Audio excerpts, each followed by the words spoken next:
جابر بن عبداللہ رضی اللہ تعالیٰ عنہ سے روایت ہے کہ رسول اللہ صلی اللہ علیہ وآلہ وسلم نے فرمایا، مجھے 5 چیزیں دی گئی ہیں جو مجھ سے پہلے کسی کو نہیں دی گئیں۔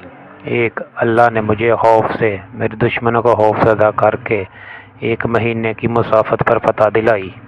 زمین میرے لیے اور میرے پیروکاروں کے لیے نماز پڑھنے کی جگہ اور تیمم کرنے کی چیز بنائی گئی ہے، اس لیے میرے پیروکاروں میں سے کوئی بھی جہاں نماز کا وقت ہو وہاں نماز پڑھ سکتا ہے۔